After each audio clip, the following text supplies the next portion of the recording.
Welcome to the current affairs series of July 20. Let's look at some headlines. Alright, let's get to know about this National Sample Survey Office, NSSO. Now it's a program implemented under Ministry of Statistics, and it has been regularly conducting nationwide surveys on various socio-economic subjects. And whatever the information they gather, they use it for planning, policy formulation and decision making. So the kind of survey they do is, I'll just give you a few examples. They do national survey on household consumer expenditure, then household social consumption, then health and education. Then they also do survey on employment and unemployment. Then there's also a survey on labor force. Then there are surveys on drinking water, sanitation, hygiene and housing conditions, all those kind of things. So remember the name of this survey, National Sample Survey Office. You can very much mention this in your answer writing. And these people make use of technology to a great extent. They use handheld IT devices like tablets and phones, smartphones. Then they also use computer-assisted personal interviewing solutions. So I think this is a very legitimate survey that they conduct. So do remember the name of this survey, National Sample Survey Office. You can very much use it for your answer writing. Alright, let's go to the next headline. Ministry of Science and Technology have launched two schemes. The first one is Biotech Kisan program. Now, from the name of this program, Kisan is farmer and Biotech is biotechnology. Basically, it means the exploitation of biological processes for industrial and other purposes, especially the genetic manipulation of microorganisms for the production of antibiotics, hormones, and all those kind of things. So what is this Biotech Kisan program? It's a hub that will understand the problems of farmers related to water, soil, seed, and marketing, and then provide solution over these problems with the help of technology. So basically you see there is going to be a strong scientist and farmers interactive platform.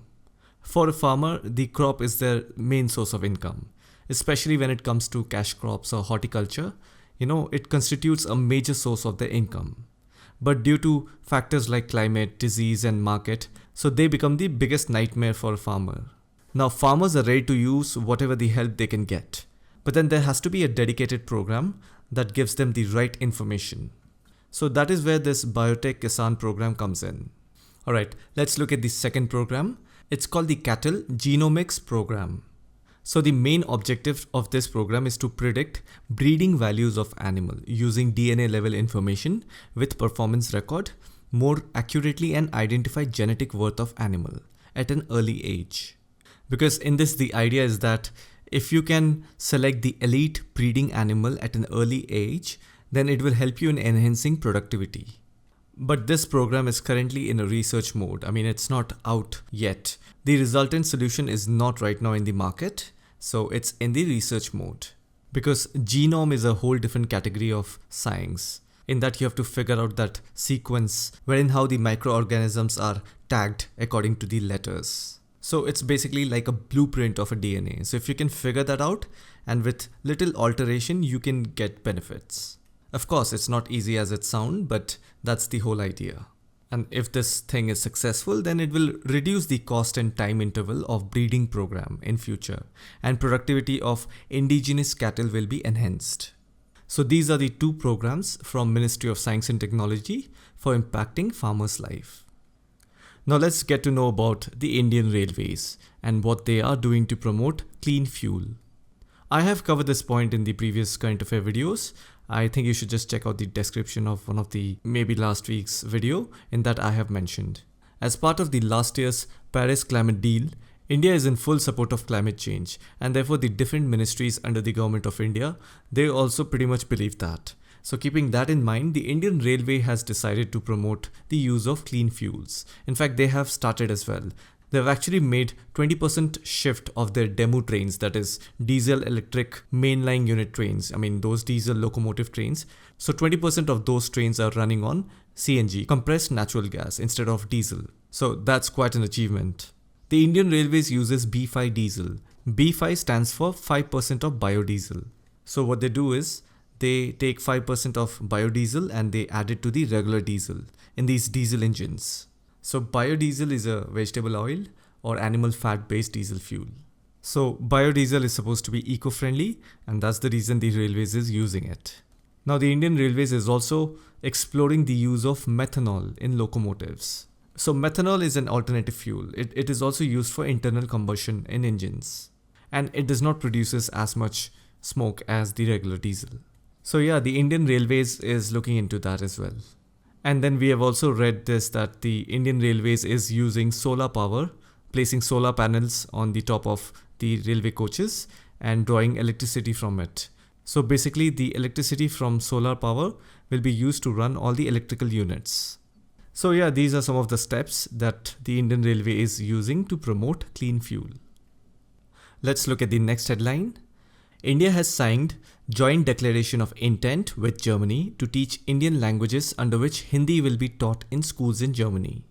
So in the current affair video of July 13th, in that I have mentioned as to what is the difference between Joint Declaration of Intent, that is JDI, and Memorandum of Understanding, MOU. So go to that video, check out the description and read about it. So once you know the difference between the both, then you can come here and then you can understand this point much better.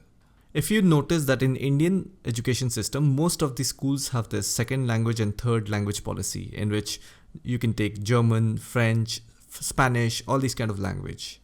So in the similar way, in Germany, Hindi will be introduced. So the Ministry of External Affairs will provide books, teaching material, and other assistance to organizations involved in promotion of Hindi in foreign countries. Basically, Hindi is going to be their foreign language. So yeah, just remember this point. Let's go to the next headline. Okay, let's try to understand this program called National Adaptation Fund on Climate Change, NAFCC. So by the very name of this program, you can easily figure out that it's talking about how can a nation adapt itself to the climate change. Now, before going ahead, I highly recommend that you watch my current affair video of July 16th. In that, I have explained what is climate change. From beginning to end, I have explained the entire process in the most simplest manner. Just head over there, watch that and come back. Alright, I'm assuming that you have gone there and watched that. So now that you are aware of what is climate change, now this program will make sense to you. So India is a peninsula, meaning it has water on three sides. So when sea level rises, it's the coastal area, it's the peninsula regions and usually the low-lying areas. These are the places that get badly affected. So keeping that in mind, the Environment Ministry has approved this particular project called National Adaptation Fund for Climate Change. So what the central government does is they allocate certain fund under this program. So try to understand this.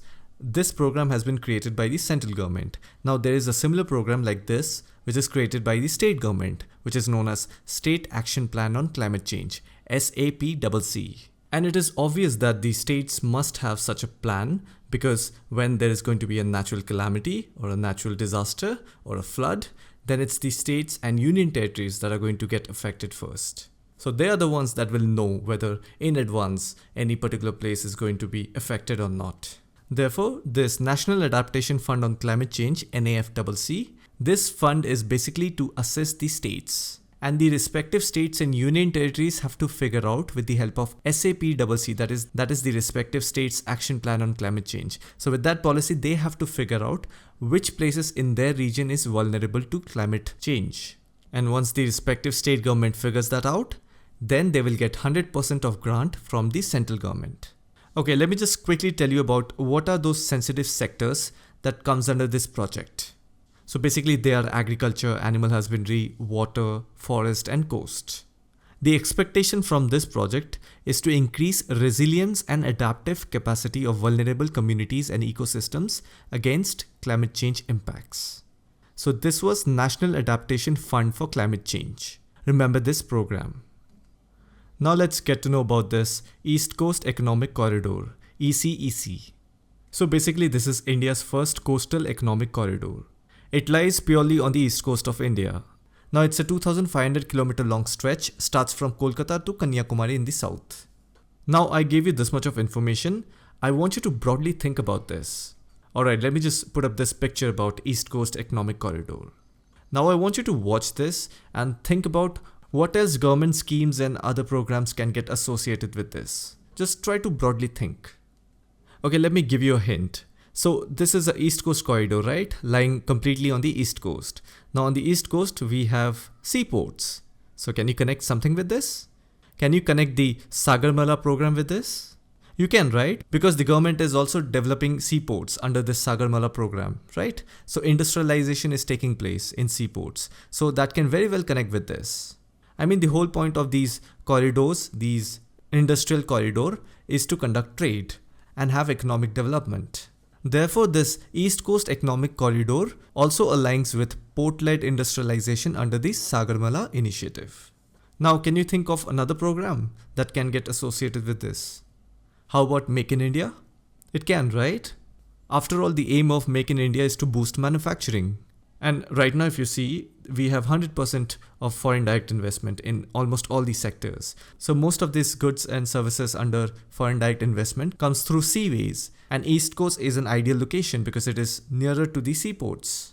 Therefore, this East Coast Economic Corridor program will definitely complement Make in India campaign. And another one, can you think of another program or policy that can connect with this East Coast Corridor? And how about India's Act East policy? So the purpose of Act East policy is to link domestic companies with the global production networks of East and Southeast Asia, right?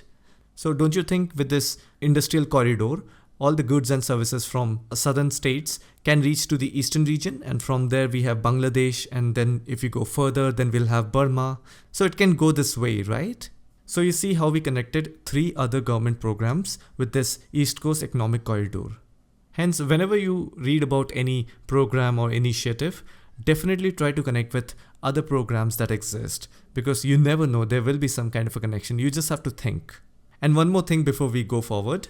So if you remember when we were talking about national waterway, inland navigation and all those kind of things. So in that, India had a financial assistance from Asian Development Bank. Again, with the help of Asian Development Bank, India is going to develop East Coast Economic Corridor. So the purpose of Asian Development Bank is to assist or provide members and partners with loans, technical assistance, then grants, equity investment, and all those kind of financial assistance for promoting social and economic development. Just focus on these 2 words, social and economic development. So this way, the role of Asian Development Bank will be firm in your mind. Now we will try to understand a very important topic. I mean, if you understand this, then most of the questions that come in the exams in the economic department will be easily dealt. So the question is, what is the difference between International Monetary Fund and the World Bank? So all these international body has their functions, vision and aim, right?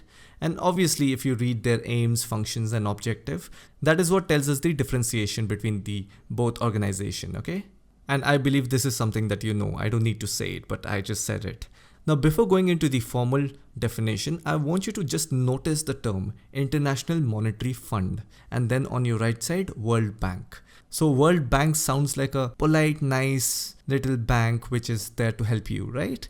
And then International Monetary Fund sounds like a big capitalist organization that is there to, and that too they have used the word monetary. That means just try to imagine, monetary is such a hi-fi economic term and they are using the word monetary fund. And with monetary there's this word fund. So basically by the word fund, I can easily get to a point that yes, International Monetary Fund will help you financially. But then they are not going to, they're not going to socially help you or, wholeheartedly, humbly respect your development or social development, or their priority is to stabilize the world's economy.